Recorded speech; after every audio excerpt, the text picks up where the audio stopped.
네, 반갑습니다. 7월 22일 장중시황 전달해 드리도록 하겠습니다. 자, 양 시장이 모두 약보합세를 보이고 있습니다. 자, 아무래도 이제 월요일 아침이기 때문에 대체적으로 이제 거래량이 좀 줄어들죠. 월요일 날은 이제 업무에 복귀를 많이 하시고요. 또 주말 동안에 하지 않았었던 그런 일들을 또 하셔야 되기 때문에 거기에 따라서 이제 부담감들을 좀 느끼시는 부분들이 많습니다. 그래서 실질적으로 이제 매매에 임하시는 분들이 많지 않으시기 때문에 거기에 대해서 전체적인 어떤 부담감 이런 것도 좀 있었을 겁니다.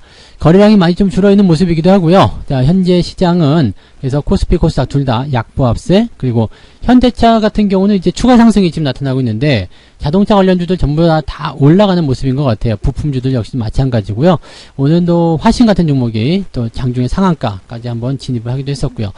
그래서 전체적으로 이제 가는 종목들은 잘 가는 그런 장세이기도 하고, 또 대형주들의 움직임도 이렇게 속 나쁘지는 않거든요. 그래서 뭐 이게 뭐 시장에 대해서 안 좋은 영향을 줄 것이다, 시장이 안 좋게 될 것이다, 이렇게 생각하기보다는 일단 뭐 전체적인 부분에서의 약간 치고 빠지는, 뭐 들락날락하는 그런 형태의 변동성이다 정도로만 생각하셔도 좋을 것 같아요. 다만 이제 기관과 외국인들이 모두 다 매도세를 보여주고 있기 때문에 수급적인 측면에서는 대형주가 조금 약한 형태다라고 보셔야 될 것 같습니다. 그래서 일단 이 수급 동향이 오후에 개선이 된다라면 이제 코스피를 위주로 해서 올라오는 모습이 좀 나타나겠습니다만, 그 부분이 아니라면 증시는 현재 수준 유지하시면서 이제 그냥 약보합으로 진행이 되지 않을까 계속 생각이 되고 있습니다. 지지선 유지가 되는지 여부도 중요한데요. 코스피, 코스닥 둘 다 마찬가지고요. 지지선을 잘 끼고 들어가고 있기 때문에 현재 시점에서 지지선을 이탈하거나 크게 변화되지 않는 이상은 매물이 나올 일도 없고요. 그래서 지지선 이탈하게 되면 아무래도 매도 물량이 좀 나올 가능성이 높겠죠. 그러니까 그런 부분들보다는 현재 일단 지켜지는 관점으로 진행이 되는 것 같다 생각이 좀 듭니다. 자, 차트 보면서 이야기를 좀 해보도록 하겠습니다. 종합주가지수 보시면은 아래쪽 꼬리가 좀 달리고 있는 모습이에요. 지지선 여부는 계속 유지가 되고 있기 때문에 뭐 살짝 밀렸다고 하더라도 당장 크게 걱정될 만한 내용은 아닌 것 같습니다. 그래서 이런 부분들은 조금 더 지켜보는 관점이 좋을 것 같다 생각되고요. 여전히 우상향 패턴 속에서 나타나는 횡보 흐름 속에 들어가 있고, 또 저항대를 일단 넘어서서 지지선으로 만들어 놓은 상태이기 때문에 여기서는 횡보가 좀 나가도 괜찮아요. 그리고 지지선대에 대한 저항을 통해서 이렇게 내려간다고 하더라도 당장 걱정하실 부분은 아니라고 생각이 됩니다. 유지를 그냥 하셔도 큰 문제는 없겠다라고 판단되니까 긍정적으로 조금 더 시장 바라보시면 좋지 않을까 생각됩니다. 분봉상에서 보시면은 이제 10시, 11시 시점이 이제 저점을 잡아주는 모습으로 가고 있는데, 여기서 이제 저점이 잡히려면 이제 수급적인 동향이 좀 좋아져야 되겠죠. 그래서 일단 처음에 시작하면서부터 상승 출발, 그리고 주가를 이제 밀어내는 그런 형태의 모습을 갖기 때문에요. 현재 시점에서만 본다라면 일단 오전에 나온 차익 매도 물량이 지금 거의 다 나왔다라고 보셔야 되는 거고, 여기서부터 이제 약간의 횡보, 그 다음에 오후의 반등, 이런 쪽으로 기대가 좀 되면 좋지 않을까 생각이 좀 듭니다. 코스닥도 한번 볼게요. 코스닥 같은 경우로 보게 되시면 여전히 마찬가지죠. 상승세 유지하고 있고요. 5일선 위쪽으로 깡총하게 올라선 모습입니다. 마찬가지 이제 상승 출발 이후에 다시 내려온 모습이었고 다시 회복하는 모습이기 때문에 분봉상 모습도 비슷합니다. 아침부터 차익 실현 들어갔다가 이제 저점 잡고 올라서는 그런 모습인 것 같습니다. 이 저점이 계속 유지가 되려면 역시 마찬가지죠. 수급이 좋아야지 된다. 시장 분위기가 좋게 만들어져야 된다라고 봐주시면 되겠습니다. 그럼 이렇게 중요한 수급 어떤 식으로 진행되고 있는지 한번 살펴보도록 하죠. 오늘은 외국인들 매도가 좀 많아요. 지금 코스피 쪽에서 1,300억이고요. 코스닥에서 1,000억 원 정도입니다. 아마도 코스닥 쪽에서 외국인 매도가 안 나왔더라면 주가는 더 잘 올라가지 않았을까라고 생각이 드는데, 뭐 아무래도 이제 뭐 누르는 입장에서 본다라면은 뭐 차익 실현이든 뭐가 됐든 매도에 그냥 관점들이 나오지 않았을까 생각됩니다. 주가가 이제 지금은 단기적 횡보 구간에 들어가 있기 때문에 횡보 흐름에 따른 단기적 차익 실현 이런 것들이 계속 나오는 것이 아닐까 생각되기도 하고요. 금융투자 같은 경우도 지금 순매도 나오고 있잖아요. 그러니까 금융투자도 주가가 상승한 포인트에서 매도를 하는 그런 형태의 전략으로 가고 있는 것이 아닌가 생각됩니다. 연기금도 지금은 지지가 좀 잘 안 돼요. 500억 정도 순매도이기 때문에 제법 매도가 좀 많은 편이고, 기관들 매도가 상대적으로 조금 두꺼운 편으로 많이 나오고 있는 상황입니다. 그래서 기관들 매도가 아무래도 약간은 좀 보수적으로 보고 있는 것이 아닌가 싶기도 한데요. 일단은 이 차트 상황들을 좀 보도록 하겠습니다. 현재 보고 있는 것은 이제 금융투자 쪽이죠. 일단은 좀 버티는 듯 하다가 쭉 밀었고요. 이제 10시 넘어가면서 차익 매도가 나온 게 이 부분이 아니었을까 생각됩니다. 그리고 나서 이제 매도가 계속 확장이 되고 있는 상태입니다. 금융투자 같은 경우는 근데 시장에 대한 부분이 오후에 좀 돌아선다 이렇게 생각만 돼도 오후에는 다시 돌릴 수 있는 상황이 있기 때문에 기관들 중에서도 특히 금융투자 같은 경우는 물량이 지금 매도가 나온다고 해서 걱정을 하실 만한 내용은 아닐 것이다. 이렇게 보시면 될 것 같아요.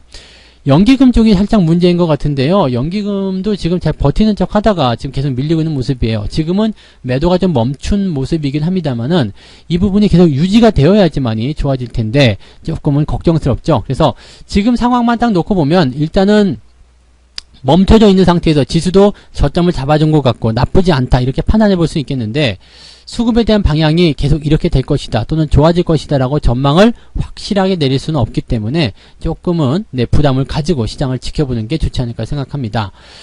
외국인 한번 보겠습니다. 외국인 같은 경우는 조금 긍정적이네요. 지금은 매도가 나오다가 살짝 멈췄고 살짝 매도가 줄어들고 있는 모습입니다. 이 부분이 계속 이어지게 된다면 대형주 쪽 위주의 반등이 나올 수 있기 때문에 시장 분위기가 개선될 수 있는 가능성이 굉장히 높죠. 외국인들이 매수가 들어오게 된다면 또는 매도를 확연하게 눈에 띄게 줄여주게 된다면 시장 분위기는 상당히 건전해지게 될 겁니다. 그러면 금융투자도 여기에 맞춰가지고 막판에 반등세로 전환될 가능성이 굉장히 높습니다.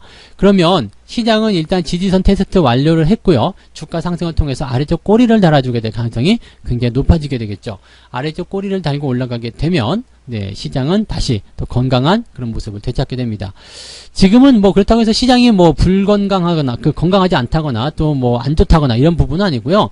일단 상승이 나오는 그 과정 속에서 나타나는 자연스러운 조정에 대한 모습이기 때문에 시장에 대한 걱정 자체는 크게 하지 않습니다. 그 다음에 변동성을 통해서 좀 밀리더라도 종목 간의 어떤 변동폭이 확대가 돼서 주가가 크게 밀리는 그런 경향도 별로 없고요.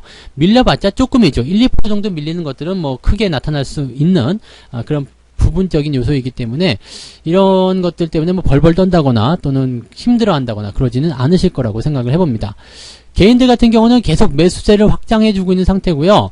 개인들 매수가 계속 들어오는 것은 요즘에는 반가운 소식이죠. 왜냐하면 개인들 매수가 들어오면 내일 시장은 오를 것이다. 즉 레버리지에 베팅하는 경우들이 많이 생기기 때문에 그런 쪽으로 받아들이실 수 있을 것 같아요. 시장이 일단은 변화를 겪고는 있습니다. 근데 이 구간에서 아래쪽으로 갈 것이냐 위쪽으로 갈 것이냐 이 부분 두 가지를 가지고서 결정을 놓게 본다면 이 구간이 지나고 나면 상승하게 될 가능성이 더 높다라고 우리가 판단해 볼 수가 있는 거죠. 그래서 그런 정도로만 우리가 생각해 주셔도 좋을 것 같습니다. 자, 그러면 종목들은 어떤 것들 매매했는지 조금 살펴보도록 하겠습니다. 지금 모양새를 보시면은 이제 지난 주말에 인버스 쪽 매수를 했는데 개인들이요. 그래서 주가 오늘 좀 밀리고 있는 안 좋은 모습이네요. 네. 그리고요. 기관 같은 경우는 레버리지 쪽 아침에 떴기 때문에 여기서 차익 매도가 분명 아침에 나왔을 거라 생각되고요. 외국인들은 특별한 건 없었는데 현대차, 삼성전자 쪽에 매수가 지난주에 있었고 이번에 반등에 대한 포인트가 오늘 연결되고 있다 보시면 됩니다. 오늘 상황을 좀 볼게요. 오늘 상황을 보시면 기관들 쪽에서는 은행주를 사고 있어요. 은행주가 좀 돌아설 때가 된 것 같기도 하다 싶기도 한데요. 분위기는 일단 나쁘지 않죠. 그래서 저점 잘 확보가 된 상태고요. 이런 상태라면은 긍정적인 부분들 이어갈 수도 있을 것 같다 이렇게 판단되니까 여기에서 기대감을 조금 가져보시는 것도 좋을 것 같습니다. 그 다음에 삼성전자, 그 다음에 카카오 이런 쪽에서 매도가 들어가고 있고요. 카카오는 조정이 들어가고 있는데 이 조정이 5일과 21선 데드크로스를 만들게 되면 조금 더 깊어질 수 있기 때문에 여기서는 약간의 주의가 필요하다 이 말씀을 말씀드릴 수 있겠습니다. 자, 카카오에 대한 관점은 아직은 매수 의견보다는 관망하는 쪽으로 보시는 게 더 유리할 것 같습니다. 외국인들 같은 경우도 볼게요. 삼성전자, 기아차 매수해주고 있는데 나쁘지 않죠? 그 다음에 하나금융지 쪽, 역시 은행주 쪽 매수가 좀 들어가고 있습니다. 경기 호전에 대한 어떤 기대감도 이런 것들이 나오는 걸 수도 있겠는데요. 이렇게 은행주 쪽 매수가 들어갈 때는요, 시장이 전체적으로 경기 부양책을 앞두고 있다거나 또는 뭔가 이제 이슈화될 수 있는 그런 부분들이 좀 있다거나 또는 경기가 호전된다거나 그런 쪽으로 볼 수 있는 가능성이 높습니다. 그래서 현재 외국인들 같은 경우는 KB금융을 매도를 하고 있지만 둘 다 저는 나쁘지 않다고 보여져요. 매도 규모가 크지도 않고요. 그 다음에 하나금융지주도 역시 마찬가지 매수 규모가 크진 않지만 그래도 매수를 유지해주고 있다는 부분 나쁘지 않죠. KB금융이냐 하나금융지주냐 둘 중에 하나 선택해라 그러면 저는 둘 다 선택해야 될 것 같은데요. 크게 나쁘지 않은데 상황으로 본다라면 KB금융이 조금 더 매수하기는 유리하지 않을까 이렇게 생각은 되는 부분입니다. 그다음에 네이버라든지 이런 것들 일단 단기 조정 무조건 나온다고 그랬죠. 단기 조정에 대한 부분들은 우리가 감안을 해줘야 되기 때문에 이런 것들을 감안하셔야 될 것 같고요. NC소프트도 마찬가지고요. 그래서 단계 많이 올라왔었던 종목들 위주의 조정이 나타나고 있기 때문에 이런 부분에서의 차익 실현이다라고만 생각하시면 되겠고요. 밑에서 움직이는 종목들 위주로 우리가 생각해 보시면 도움이 되실 것 같다 생각됩니다. 그래서 밑에서 올라가는 밑에서 움직이는 그런 종목들로만 우리가 구성을 해주셔도 좋을 것 같다 생각됩니다. 자, 오늘 장중 시황은요, 요 정도까지 해드려도 될 것 같아요. 왜냐면 큰 어떤 이슈나 큰 부담, 이런 것들이 없는 상태로 움직였기 때문에, 일단은 종목들에 대한 관점들은 금융주 쪽 움직임이 조금 만들어지고 있다 정도로 생각하시면 될 것 같고요. 그 다음에 외국인들 수급이 돌아서게 된다면, 대형주 위주의 상승 장세, 그 다음에 전체적인 분위기가 개선되는 그런 모습으로 갈 수 있겠다. 이렇게 봐주셔도 좋겠습니다. 자, 오늘 장중 시황은 여기까지 이야기해드리고요. 또 다른 수급 동향과 종목들 간의 움직임들은 장 마감 때 또 시황으로 다시 돌아와서 이야기해드리도록 하겠습니다. 자, 오늘도 성공 투자하시고요. 저는 마감 시황 때 뵙겠습니다. 고맙습니다. 본 방송에서 제공되는 모든 정보는 투자 판단의 참고 자료이며 투자의 최종 책임은 본 방송을 이용하는 본인에게 있습니다.